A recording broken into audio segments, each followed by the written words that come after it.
Olá, um prazer imenso estar contigo hoje na TV Band Vale e também pelas plataformas do Grupo Bandeirantes de Comunicação. Hoje no espaço bastante diferente e também acolhedor. O Grupo Bandeirantes de Comunicação inova mais uma vez e traz uma experiência bastante imersiva e com bastante desenvolvimento, né, Carol? Exatamente, Israel. O nosso encontro aqui no Band Valecast hoje está acontecendo no auditório do Colinas Green Tower, em São José dos Campos. A gente tem uma parceria no grupo muito bacana, né, com o Grupo Colinas, entre o Grupo Band Vale de Comunicação. E também aqui a gente está com plateia, por isso essa justificativa do nosso cenário diferente. Também gostaria de agradecer a presença de todo mundo que está aqui acompanhando também. E o nosso convidado de hoje é muito especial. Para falar sobre inovação e transformação digital, a gente recebe o publicitário, administrador de empresas, empreendedor digital, palestrante e sócio-diretor da Unimark Comunicação, Walter Longo. Seja muito bem-vindo, Walter. Obrigada pela presença. Obrigado a você, obrigado a todos. Eu estou muito feliz de estar aqui nessa que eu considero a minha casa, a Band, né, com quem eu já tive muitas atividades. E quero agradecer muito a oportunidade que a Gisele nos proporcionou de estarmos aqui hoje numa reunião de conselho da Board Academy e aproveitar a oportunidade para conversar com vocês aí sobre tanto assunto de tudo que está acontecendo, das novidades que estão surgindo e como o cenário corporativo está se alterando de maneira profunda. Né? Com certeza, eu tenho certeza que você tem muito a contribuir, né, para todo mundo que está nos acompanhando. E eu já começo te perguntando, Walter, o senhor já foi presidente de várias agências no país. Como é que o senhor enxerga o futuro do rádio e da televisão aqui no país? Olha, primeiro é muito importante que a gente entenda que o futuro, ele não existe e ele passa a existir a partir das nossas crenças. Então, sempre que eu tenho uma visão positiva do futuro, eu acabo sendo otimista e, ao ser otimista, eu arrisco mais, eu me envolvo mais, eu me esforço mais e o futuro acaba sendo melhor.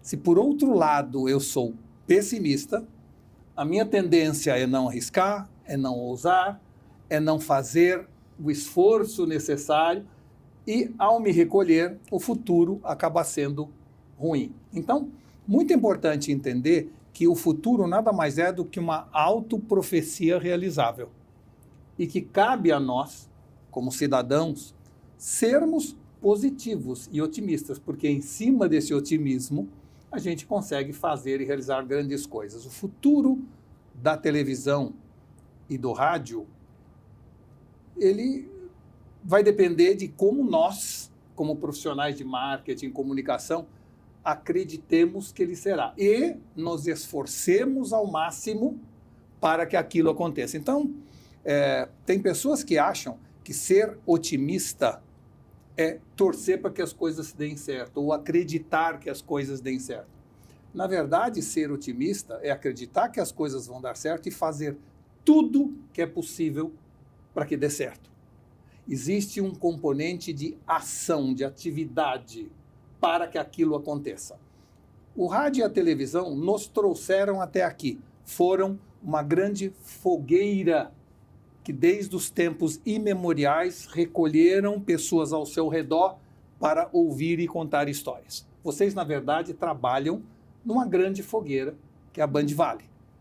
Todos os dias, pessoas se reúnem ao redor dessa fogueira para ouvir histórias, contar histórias, transmitir conhecimento. E isto, sem dúvida, tem um futuro brilhante, desde que a gente continue olhando para isso de maneira positiva. É verdade que a transformação digital traz desafios. Claro que traz desafios, como trouxe para os artesãos na época da Revolução Industrial, como trouxe com a chegada da internet. Mas a gente acaba descobrindo uma força interior que nos faz mudar as coisas e, a partir dessa mudança, reinventar o nosso negócio. Então, até a divisão entre rádio e televisão hoje deixou de fazer sentido. Existem rádios que viraram televisão e televisão que eu consumo como rádio. O importante é não perder a noção de que pessoas precisam contar e ouvir histórias. Eu E é acho através disso que a gente desenvolve a sociedade. Eu acho que é pensar cada vez mais nessa questão de ser multiplataforma, né? De pensar em todas as plataformas existentes, porque hoje dificilmente a gente produz algo exclusivamente para rádio ou só para TV. Exatamente, o Band Valecast é um exemplo. Exato. Então é trabalhar essas plataformas, porque hoje o público ele não está ou só em um lugar, ou só no rádio, ou só na TV, ou só consumindo a internet. Então, é pensar em todos esses aspectos. Isso, há diferentes tipos de fogueira, cada fogueira com suas idiosincrasias e suas especificidades, mas o importante é continuar com essa fogueira acesa, com o comburente, com o combustível, com a chama do que vocês fazem, porque nós precisamos disso. É evidente que rádio e televisão vão ter que talvez alterar um pouco seu conteúdo. Eu me lembro, no meu tempo de rádio, tinha novela na rádio, né? E depois notou-se que não mais fazia sentido com a televisão. Da mesma forma, havia novelas na televisão que perdem o seu sentido agora em função do streaming, né? As coisas mudam, evoluem e conseguir entender e se adaptar é fundamental. Adaptabilidade é o nome do jogo. Então, claramente, o tripé da radiodifusão ou da televisão está baseado em notícias, esportes e eventos. Por quê? Porque são as coisas que assistir ao vivo, assistir naquele momento, faz todo o sentido. Outros produtos que antes a televisão ou o rádio exibiam vão para outras plataformas, mas isso não faz com que a televisão e o rádio percam a importância. Na verdade, continuam relevantes desde que a gente continue acreditando no meio e continue investindo mais na forma mais adequada para o momento e para as circunstâncias. Walter, quando a gente fala sobre comunicação, rádio e televisão, o senhor contextualizou muito bem, que muda gradativamente, né, as formas de linguagem. Só que com o avanço da tecnologia, com o avanço de inovar, porque inovar não é propriamente ser tecnologia, inovar é colocar uma coisa com um desenvolvimento na vanguarda, no vanguardismo. Sim. Como é que o senhor enxerga o próximo futuro? Porque o futuro hoje a gente sempre pensa em 30, 50 anos. Sim. O futuro hoje ele pode ser menor, é mais enxuto, é daqui 10 anos, é daqui 5 anos. Para os meios de comunicação, para a rádio, para a televisão, inclusive para o mercado de trabalho, o mundo corporativo onde a gente vive, Walter? Tá bom. Olha, acho importante a gente dizer, eu me lembro de uma figura de desenho animado quando eu era criança, que chamava Zé Colmeia, não sei se vocês ouviram, mas o Zé Colmeia um dia disse para o Catatal, já não se faz mais futuro como antigamente, né? Essa frase me marcou muito, porque, no fundo, o futuro, quando a gente fala em futuro, a gente tem a sensação que é daqui a, como você falou, 50 anos. Na verdade, o futuro é o próximo instante. Sim. Daqui a pouco, quando eu sair desta conversa nossa, eu estarei no futuro em relação a hoje. Então, futuro é algo que não deve trazer uma sensação de distância para nós, deve trazer uma sensação de proximidade. É futuro no sentido de next, Sim. o que vem a seguir, né? O mundo está num momento onde nós deixamos de estar em tempos de mudança e passamos a entrar numa mudança de tempo. Ou seja, até agora as coisas vinham se acelerando, não é? Nós estamos nos acostumando a um movimento aceleradamente uniforme. E, de repente, nós tivemos uma ruptura com isso. A inteligência artificial, a chegada das novas ferramentas, fazem com que tudo o que daqui para trás existia já não valha mais. E tudo que passa a valer não substitua o anterior em todas as suas dimensões. Então, de certa forma, encurta esse espaço de tempo do que a gente chama de futuro. Isso, não só encurta, como nós devemos encurtá-lo ainda mais. Sim, como assim? Ou seja, nós devemos sempre, eu acho que viver nada mais é do que ter a noção da importância do presente, mas entendendo que é o presente que constrói o futuro. Então vamos pegar o exemplo inteligência artificial. Sim.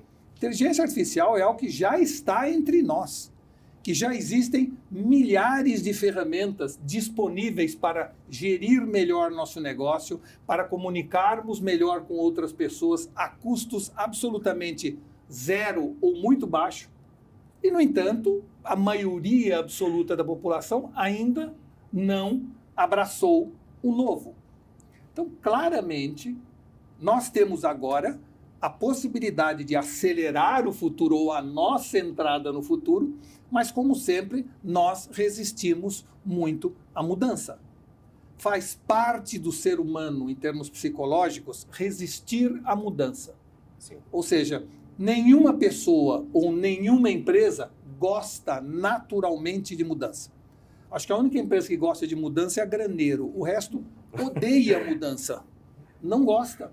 O Walter, e o senhor acha que esse receio é por conta que a gente ouve muito falar, né? Que a inteligência artificial pode ser um risco para os empregos, pode substituir a ação humana. Então, como o senhor vê isso? eu vejo, isso é possível?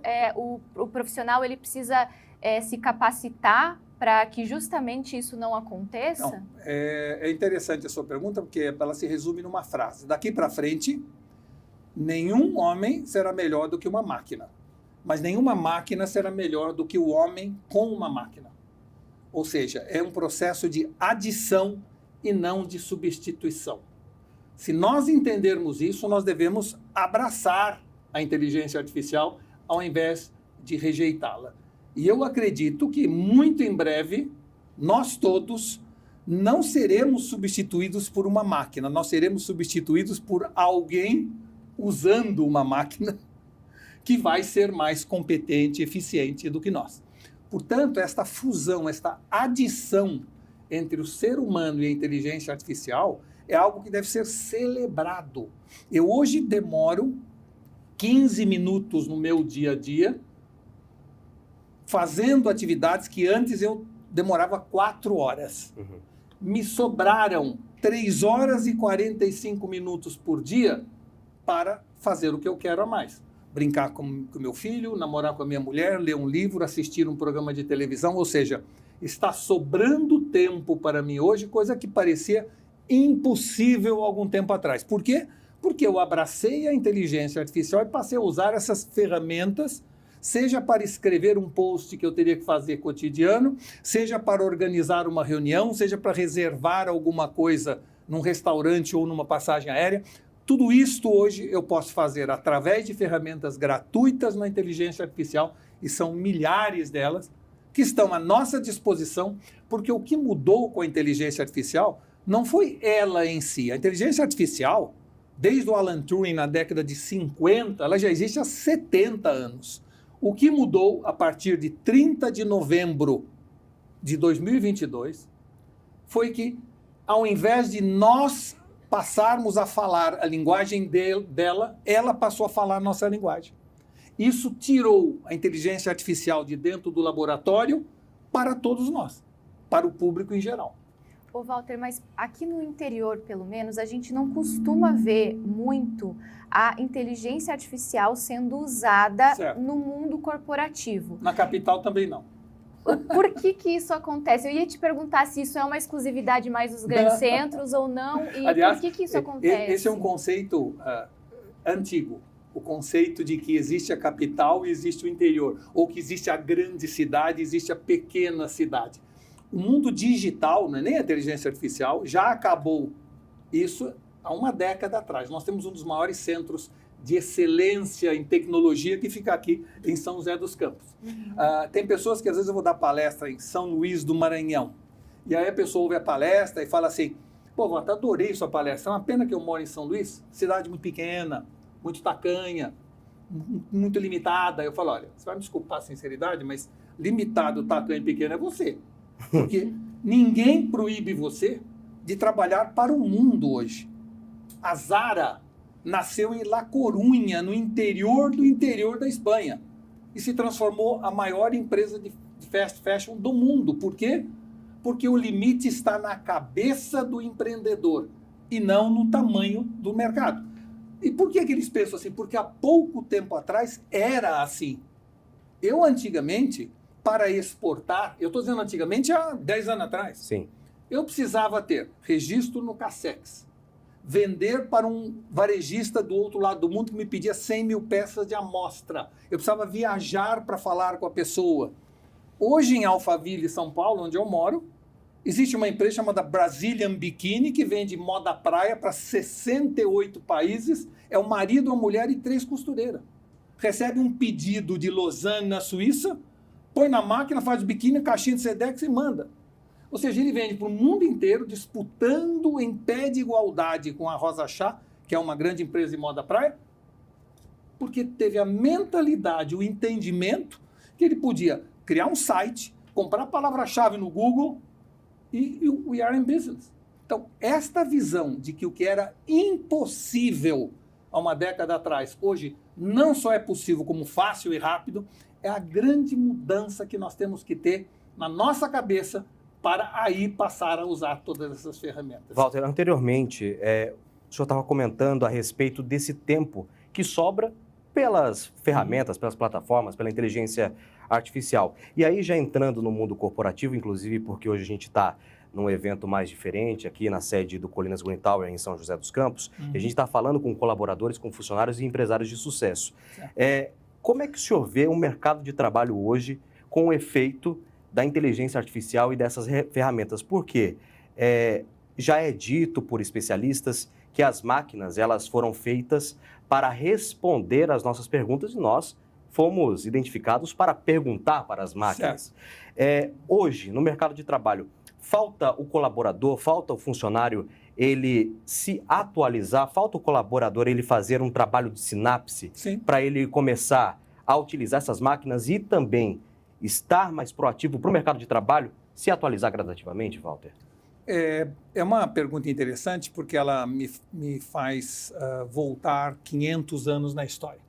Há 500 anos na história, se a gente olhar 500 anos atrás, apenas os sacerdotes tinham acesso à cultura e informação. Sim. O resto da população vivia na mais absoluta ignorância. Não tinha acesso à informação, cultura, entretenimento, nada. Trabalhava, comia e dormia. Há 300 anos atrás, os nobres passaram a ter acesso à cultura e informação. Podiam levar a orquestra de câmara para tocar nos seus castelos, não é? E o resto da população, com exceção dos sacerdotes e dos nobres, continuavam na mais absoluta ignorância. 100 anos atrás, os ricos passaram a ter acesso e poder mandar seus filhos estudar em universidades europeias e assim por diante. Há 50 anos atrás, quem morava numa grande cidade tinha acesso a tudo isso já. E o resto da população, que era a grande maioria, ainda vivia na mais absoluta ignorância. E, de repente, com a chegada do digital, qualquer pessoa, em qualquer ponto do planeta, esteja ele no deserto do Atacama ou no interior do Piauí, ele tem acesso à Biblioteca Nacional do Congresso de Washington. E tem acesso a cursos gratuitos em Harvard. E tem acesso a toda a cultura e informação do mundo num só local, sem custo. Então seria o problema da ociosidade hoje seria no mercado? Seria o problema da destruição gradativa da curiosidade que trouxe uma inapetência para o conhecimento. Mas por que isso acontece, Walter, na sua opinião? Isso acontece por enormes razões. Primeira razão, educação formal. Sim. A educação formal destrói a criatividade, apesar de fornecer conhecimento. Uma criança é formada numa escola, quase como a gente tem uma semelhança de uma indústria ou de uma prisão. Se você olhar uma prisão, uma escola ou uma fábrica, é a mesma coisa. Todo mundo usa uniforme, tem um muro alto em volta para ninguém sair, toca o sinal para tomar sol no pátio, tem que pedir licença para ir no banheiro. Penso que é uma escola, se não é uma prisão ou uma fábrica. Mais do que isso, o que eu tenho que saber na escola já está no gabarito da professora. Se por acaso a professora fizer uma questão na prova, um muro é construído por um operário em 10 horas. Em quanto tempo 2 operários vão construir aquele muro? O gabarito da professora diz 5 horas.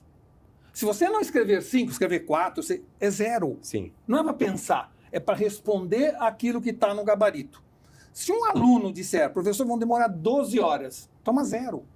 Assim, se ela perguntasse para ele, por que 12 horas? Sabe o que é, professor? Vocês vão ficar conversando, vão se distrair, vão demorar para construir o muro. É uma resposta válida, verdadeira, humana, que trouxe reflexão por parte daquela criança, mas que toma 0. Se a pergunta for, tem um saco de pipoca e uma criança está comendo aquele saco de pipoca em 6 minutos. Quanto tempo 2 crianças comem esse saco de pipoca? Tem que dizer 3. É para responder o que está no gabarito. Se eu escrever 2, eu tomo 0. Se ela me perguntar, por que você escreveu 2? Porque eu sabendo o que ele vai comer, eu como mais rápido. É o mesmo saco. É uma resposta que merecia 10, mas toma 0. Então, pensa isso multiplicado por um cotidiano massacrante e você vai ver que a escola não nos ensina a sermos criativos, curiosos. Ela quer respostas específicas, porque a escola foi formada para trazer para o mercado operários feitos, preparados para a linha de produção. E 300 anos depois da Revolução Industrial, nós estamos aqui hoje com os mesmos parâmetros de avaliação. Walter, então, mas isso precisa mudar. Nesse aspecto que o senhor comentou, eu acompanhei também alguns vídeos seus nas redes sociais e me chama a atenção aquele pensamento, aquela ideologia de que no mercado de trabalho hoje temos que competir e cooperar para ter um sucesso dentro de uma empresa. Se a gente tivesse uma criatividade hoje, será que essa essência, essa harmonia, ela afloraria naturalmente? Eu diria que naturalmente todos nós nascemos com criatividade, imaginação e curiosidade. Quem tem filho, basta ver o que é uma criança de 3 anos. Curiosa, imaginativa, não é? A gente vai perdendo. É como se nós nascêssemos todos com um aplicativo instalado no celular da nossa vida. Um aplicativo de imaginação, criatividade. E a gente vai deixando de atualizar este aplicativo.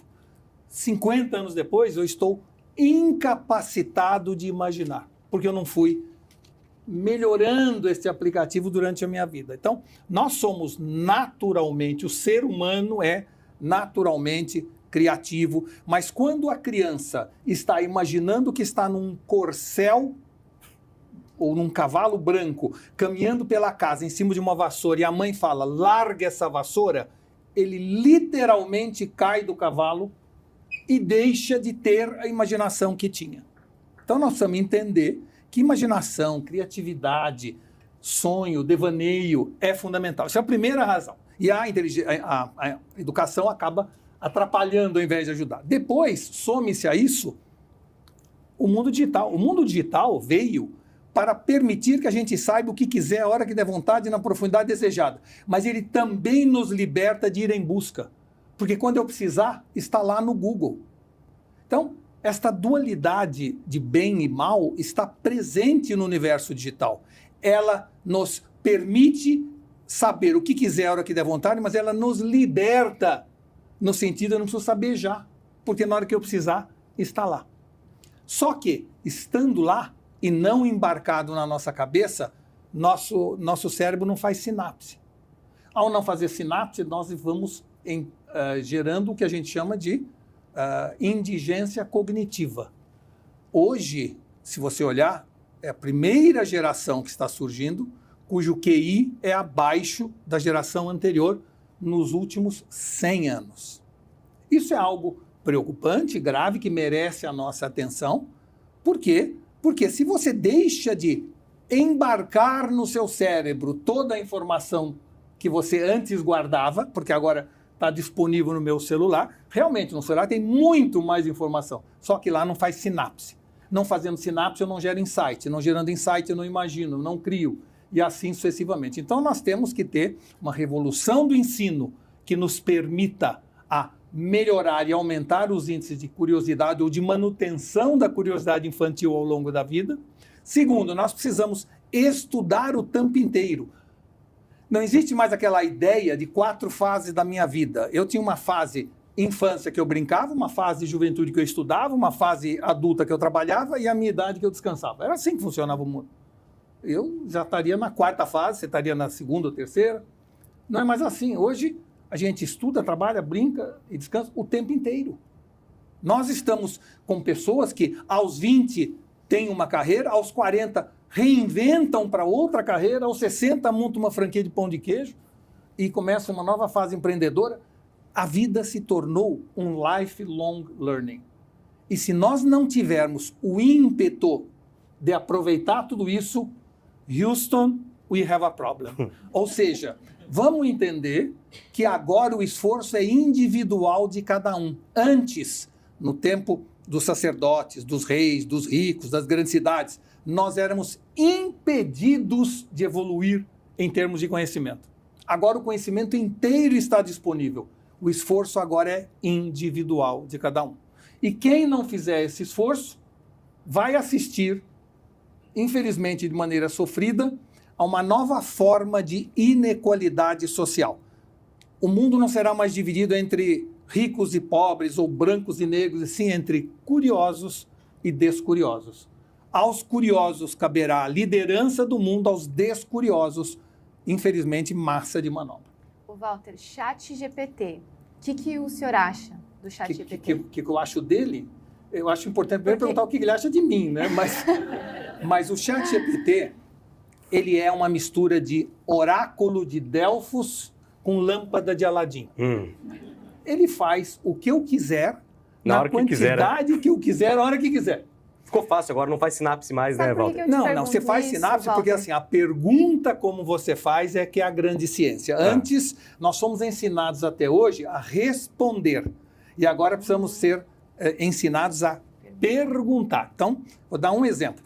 Eu pedi para o ChatGPT o seguinte: Chap, eu queria que você fizesse 30 páginas de um estudo sobre a natureza humana, levando em conta as visões da filosofia budista e das obras de Shakespeare. Ele escreveu. Eu depois cheguei para ele e falei assim: agora eu quero que você escreva essas mesmas 30 linhas, partindo do princípio que você é um filósofo de alta experiência, nietzschiano e com condições de comparar essas duas filosofias depois de tê-las consumido com profundidade. São outras 30 páginas completamente diferentes. Por quê? Porque eu perguntei de maneira diferente a mesma coisa. Então, o ChatGPT, ele faz o que eu quiser, desde que eu saiba o que eu quero. Midjourney, eu já fiz mais de 30 mil ilustrações no Midjourney. É o seguinte: se você não souber a diferença entre enfrentar, confrontar e defrontar, não sai o que você quer. Se você não tiver extensão vocabular, se você não souber a diferença entre teto e abóbada, não sai o desenho ou a ilustração que você tinha interesse. Portanto, daqui para frente, extensão vocabular é cada vez mais fundamental. É fundamental a tal ponto que o etarismo, que era uma preocupação social, do preconceito contra pessoas mais velhas, está sendo eliminado. É a primeira tecnologia onde os mais velhos estão se dando melhor do que os mais novos. É isso que eu ia perguntar, porque os mais novos hoje, eles têm uma preguiça de fazer a pergunta e falta também conteúdo para eles, né, Walter? É isso, falta bagagem, falta conteúdo, falta extensão vocabular. Os jovens, foi feita uma pesquisa recente nos Estados Unidos, os jovens do high school americano hoje têm 40% a menos de extensão vocabular do que as crianças na década de 50. Então, evidente que durante muito tempo isso não foi necessário, porque era usava emoji, respondia. Agora, com a entrada da inteligência artificial, se você não tiver extensão vocabular, você não pede direito. Aliás, se você não tiver extensão vocabular, você não pensa direito. É muito mais grave ainda. Portanto, vamos entender que extensão vocabular, capacidade de imaginar, capacidade de verbalizar e de expressar seu sentimento é cada vez mais fundamental. Ou seja, a turma do tipo assim não vai ter trabalho daqui para frente. As pessoas que se expressam de maneira monossilábica... Tipo assim, sei lá, né? Tipo assim, sei lá, né? Então, assim, essas pessoas vão ter um enorme desafio para encontrarem posição de trabalho no mundo da inteligência artificial. quando a gente fala sobre etarismo, isso era um preconceito, né, Walter, há anos atrás. Só que assim, quando você fala do chat GPT, a Carol, ela indagou muito bem nessa questão, algumas empresas, elas, na sua opinião, falta o incentivo de querer implantar essas novas ferramentas para o dia a dia e fazer com que o funcionário se motive? Por exemplo, fazer aí um plano de atuação para o funcionário, Walter? Entendi. Olha, está havendo uma grande mudança, por isso que eu digo assim, o mundo digital não está mais exigindo de nós que a gente utilize armas digitais. Porque isso acho que já está, todo mundo está usando, né? O momento agora, nós chamamos de uma sociedade pós-digital, onde, além de usar armas digitais, nós precisamos adquirir uma alma digital. E o que é uma alma digital? É você entender que o mundo digital vai muito além das ferramentas. Ou seja, você tem cada vez mais que entender que você agora é dono do seu conhecimento, que a relação de trabalho se alterou, que hoje não existe mais patrão e empregado. Existe alguém, como eu, Sim, que tenho um capital financeiro que eu deposito num banco e um capital intelectual que eu deposito numa empresa. O banco remunera com juros e correção monetária meu capital financeiro, a empresa remunera meu capital intelectual que eu depositei lá com salário, bônus, bom ambiente de trabalho, etc. É uma relação entre iguais. Então, daqui para frente, quem tem que investir em mim sou eu. E não existe mais a ideia de uma empresa pagar curso de inglês para alguém. Porque se você precisa do inglês no seu capital intelectual, vai estudar inglês. Aí, o seu capital intelectual passa a valer mais. A empresa vai remunerar melhor. Porque se ela não remunerar melhor, você pega seu capital intelectual e leva para outra empresa.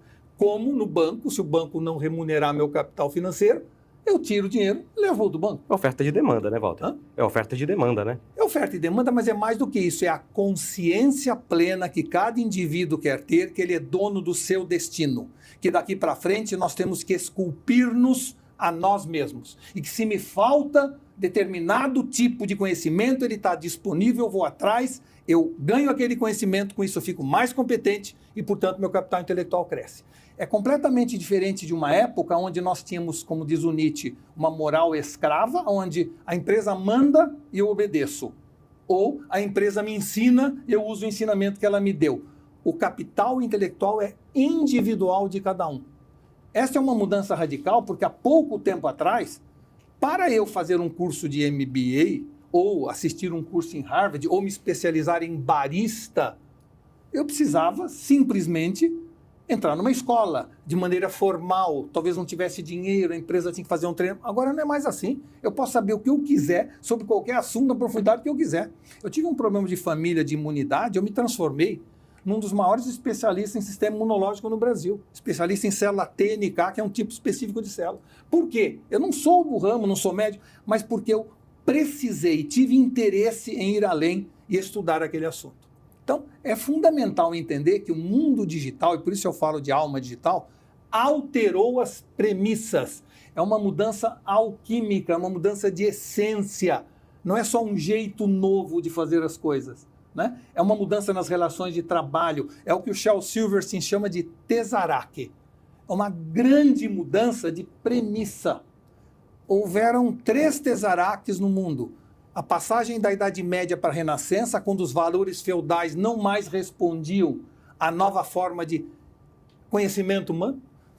A Revolução Industrial, quando os artesãos não mais conseguiam manter seus empregos porque veio a Revolução Industrial, mas a Revolução Industrial também não conseguia tornar a demanda estável dos produtos, então todo mundo perdia porque ninguém sabia o que fazer, até que veio a propaganda para tornar a demanda estável. Então, momentos do mundo onde o que valia já não vale mais, o que passa a valer não substitui o anterior em todas as suas dimensões, uma espécie de franja no tempo. Nós estamos na 3ª franja do tempo.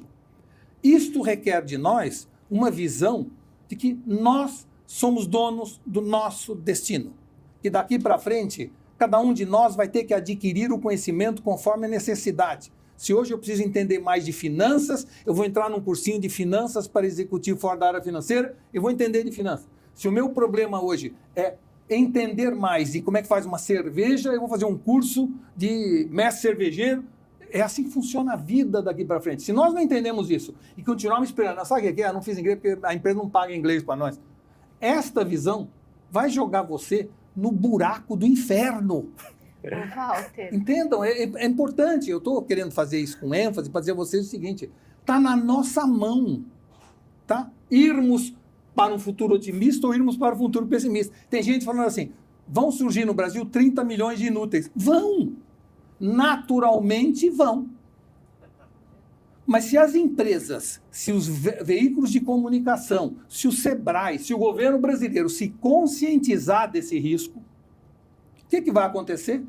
A pessoa que perdeu o emprego porque fazia café numa empresa e surgiu a Nespresso em cada sala e ela perdeu o emprego, se a gente não der a ela treinamento, motivação, condições de montar uma clínica de sobrancelha na casa dela para ela empreender, ganhar dinheiro, né? Como fez a Natália Beauty, se a gente não ensinar o rapaz de segurança aqui de baixo, que antes, graças ao reconhecimento facial, agora perdeu o emprego, ele não precisa mais de segurança, se a gente não mostrar aí que ele pode montar uma empresa de reforma doméstica na casa dele e ganhar dinheiro e se tornar um empreendedor, se nós não fizermos isso aos milhões, em 5, 10 anos, o morro desce no Leblon, porque nós teremos 30 milhões de inúteis. Nós precisamos ter? Não! Está na nossa mão não deixar que isso aconteça. Vamos entender que a inteligência artificial vai eliminar 85 milhões de empregos, segundo o World Economic Forum de Davos, e vai criar 92 milhões de jobs ou funções. Ou seja, se nós podemos estar na turma dos 85 ou na turma dos 92. Nós é que decidimos. Depende de cada um. Tá? Cada um de nós. Então passa a ser uma questão individual. Eu sou contra uma empresa pagar Gympass para você fazer ginástica. Eu acho que se você precisa fazer ginástica, faz ginástica. Não fique esperando a empresa dar alguma coisa para você. Se a gente mudar a mentalidade, nós teremos esperança de um Brasil muito melhor e fazermos o que a Coreia fez há décadas atrás, nos próximos 10 anos no Brasil. A maior revolução empreendedora que esse país já viu. Muita gente dizia, nós vamos perder um montão de emprego. Nunca um emprego foi tão baixo, desde 2000, o índice de empregabilidade foi tão alto no Brasil quanto agora, só 7% de desemprego. E nos Estados Unidos, o grande problema hoje é como é que eu acho funcionário. Tá certo? Então, é assim, neste momento, nós estamos com pleno emprego, ou emprego bastante, mas isso é instável. Se nós não fizermos nada para reformular, aí você fala assim, mas você não achou que a internet ia tirar um monte de emprego de balconista de loja? Tirou. Só que surgiram 4 milhões de pessoas trabalhando para influencers, que era uma função que pouca gente achava que existia há 10 anos atrás. Então, o mercado é assim, ele destrói e constrói volátil, né? Simultaneamente. E você tem que ir na onda. Ou seja, vamos entender que o mundo passa por ondas. Há 20 anos atrás surgiu a onda da internet. E todo mundo, de alguma maneira, percebeu, 10 anos, 15 anos depois, que tinha uma onda bastante grande, que era a internet. Né? Há 10 anos atrás, outra onda, rede social. Bobagem, brincadeirinha. Opa, é sério? Opa, nossa, não vivo mais sem. 4 horas e meia o brasileiro passa hoje dentro da rede social. Uma nova onda grande. Aí veio o metaverso, ainda uma marola, mas que promete crescer muito com a chamado 5G e os equipamentos imersivos. Aí surge a inteligência artificial. Acreditem, não é uma onda, é um tsunami. Acreditem que é um tsunami, que é algo inédito em tamanho, em profundidade, em poder, em pressão. É muito grande. E esta inteligência artificial está disponível para quem quiser, grátis. Você pode se tornar um super-homem, uma super-mulher, se abraçar a inteligência artificial. Ou pode continuar achando que é ruim, que é preocupante, que não precisa, que ai, que preguiça, ai, que vontade. Pode. Eu acredito, inclusive, voltando à pergunta inicial de vocês, que nós teremos época de ouro para a televisão, para o rádio, para todos os veículos de comunicação, porque nós faremos em muito menos tempo tudo aquilo que hoje a gente faz de maneira longa, burocrática, repetitiva. Com isso, vai sobrar mais tempo para a gente curtir os programas da Band Vale. É isso que vai acontecer. Ô, Walter, ainda falando de mercado de trabalho, em algumas oportunidades o senhor já comentou sobre o profissional nexialista. Certo. Queria que o senhor falasse um pouco mais sobre isso. Na sua visão, o profissional ele precisa ser nexialista? O que seria um profissional com essa característica? Tá. Esse é um assunto que demandaria uma palestra de 1 hora, mas que eu vou tentar resumir em 2 minutos. Até hoje, ou até pouco tempo atrás, a gente tinha a visão de que um profissional ele poderia ser generalista ou especialista. Né? Generalista é aquela pessoa que sabe um pouco de tudo, e o especialista é aquela pessoa que sabe cada vez mais e cada vez menos. Até que se ele for nesse caminho, ele conhece tudo sobre nada, se você for nessa direção. Então, generalista e especialista. Só que ambos hoje não estão mais resolvendo o problema. Por quê? Porque é tanto conhecimento que não há capacidade generalista de absorver. E é tão profunda a especialidade e muda tanto que não há capacidade. Quando eu me especializo, já estou defasado. Então, surge a necessidade no novo tipo de profissional que foi citado num livro de um escritor chamado Van Vogt, na década de 50, num livro de ficção científica. Nesse livro, ele conta a história de uma nave espacial que sai do mundo em busca de vida inteligente em outros planetas. Essa é a história do livro. E dentro desta nave, o mundo, o planeta Terra, manda um especialista de cada área do conhecimento humano. Um biólogo, um matemático, um químico, um físico, um paleontólogo e assim por diante. Uma espécie de arca de Noé de cientistas. E só uma pessoa na nave não é especialista em nada, que o Van Vogt chama de nexialista. Toda vez que a nave sofre uma invasão alienígena, bate no asteroide, encrenca, a única pessoa capaz de resolver o problema e seguir a viagem é o nexialista. Por quê? Porque ele tinha ao redor dele todo o conhecimento humano. Ele, então, com isenção, chamava os especialistas, ouvia de cada um a solução que cada um daria e chega a uma solução de consenso e isento de que aquilo que o químico falou, junto com o biólogo mais o matemático, é a solução. Com isso ele resolve porque ele é isento, porque para um especialista, ele tem um martelo na mão, toda a solução é prego, não importa. Né? Então, ele não vai ter a visão ampla necessária para o conhecimento humano.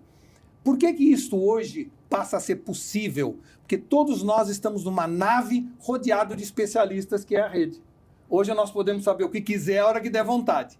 E se você quiser entender, como eu tentei entender, de sistema imunológico, você pode tornar resolver o assunto da família que por acaso foi resolvido graças a esse estudo. Então, é muito importante entender que hoje nós precisamos de pessoas que tenham uma visão gestáltica e abrangente de tudo. Não sendo especialista em nada, ele não pende, não tem o viés da especialidade dele. Depois de consultar tudo, ele chega a uma conclusão isenta e aplica aquilo. Ele vai fundo, quando precisa ir fundo naquele assunto, sem perder a visão abrangente. Esse é o profissional do futuro, num futuro de mudança acelerada e de amplitude de conhecimento. Você precisa ter, simultaneamente, visão gestáltica abrangente e ir profundamente naquele assunto quando o problema surge, até resolvê-lo, e aí você passa para outro assunto. Esse desprendimento que a gente tem pelo conhecimento é algo muito importante, a capacidade de aprender, desaprender e reaprender lá na frente. Poucas pessoas têm essa competência, eu tenho buscado nexialistas, é muito difícil achá-los, mas daqui para frente essa será uma profissão ou uma habilidade com muita necessidade no mundo. Se torna um diferencial do profissional. Um diferencial significativo e que tem a ver um pouco com essência e existência, como a pessoa vê o mundo, como a pessoa se vê nesse mundo, a capacidade de se desapegar do conhecimento anterior, porque a gente tem uma necessidade de ficar apegado ao que conhecemos, né? O especialista, por exemplo, eu sou do conselho do Comitê Digital do Einstein, é impressionante como no segmento de saúde é muito difícil haver mudança, porque só tem especialista. E o especialista resiste profundamente à mudança. Ele foi tão fundo, ele estudou aquilo com tanto afinco, com tanto denodo, com tanta obstinação.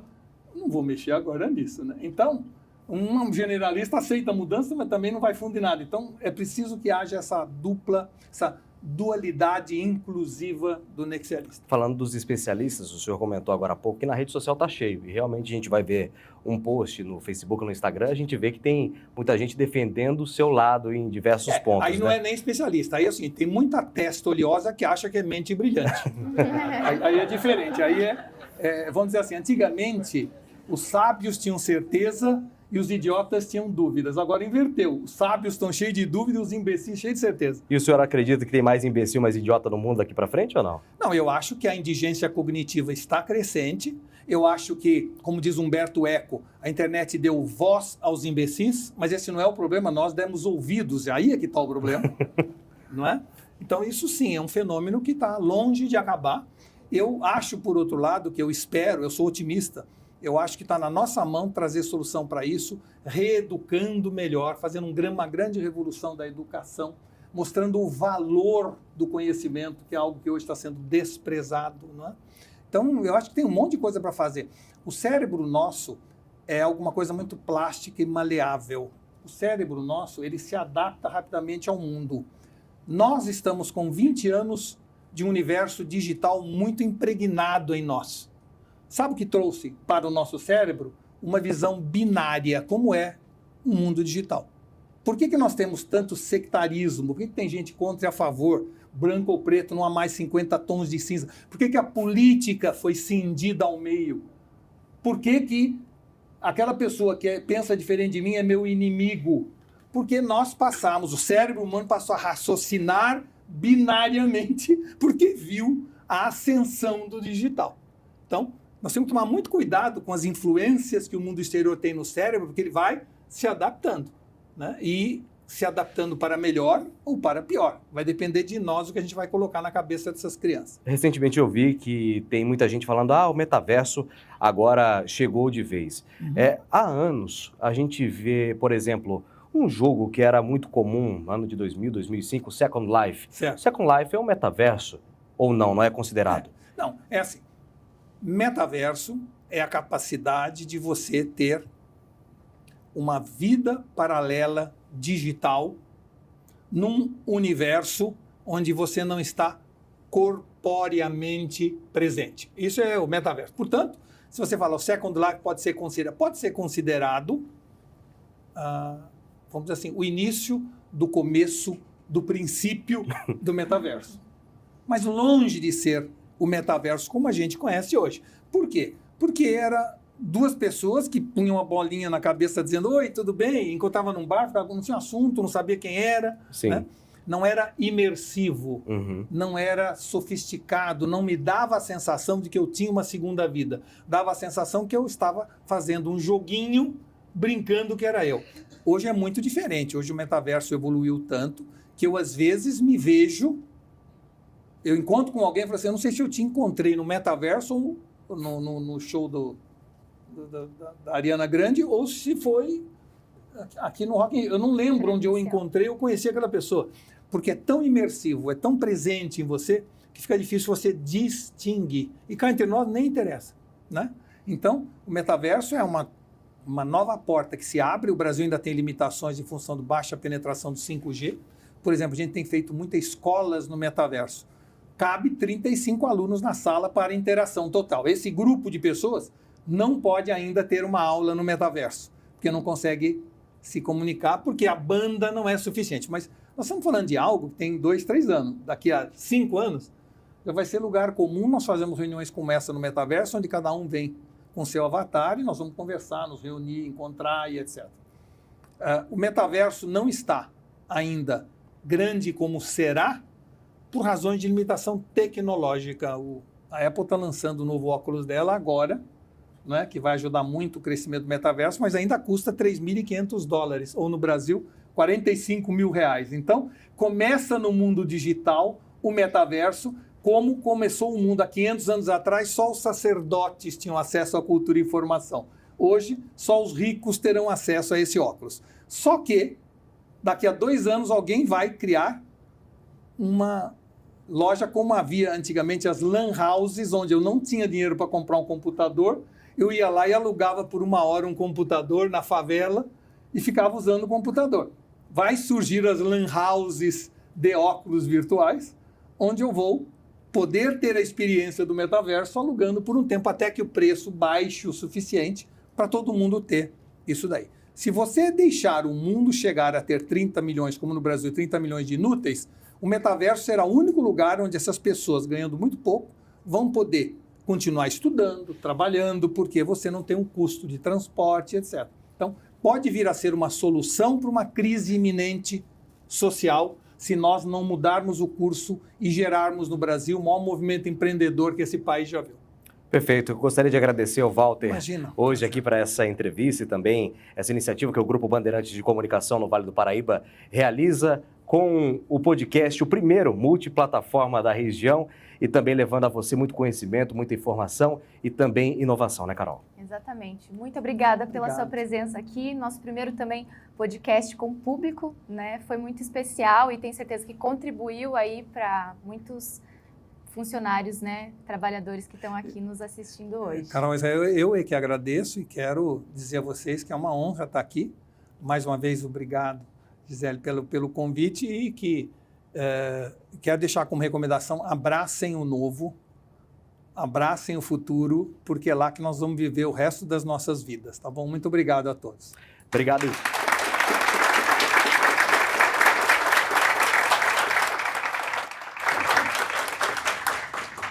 E para você que nos segue pelas redes sociais, mais informações do Band Valecast, claro, durante todos os dias no portal bandvale.com e também pela sua rede social e também no agregador de podcast. Obrigado pela sua audiência, o Band Valecast fica por aqui. Até a próxima oportunidade. O Band Valecast volta sábado que vem na TV Band Vale a partir das 10 para 7 da noite. Até lá!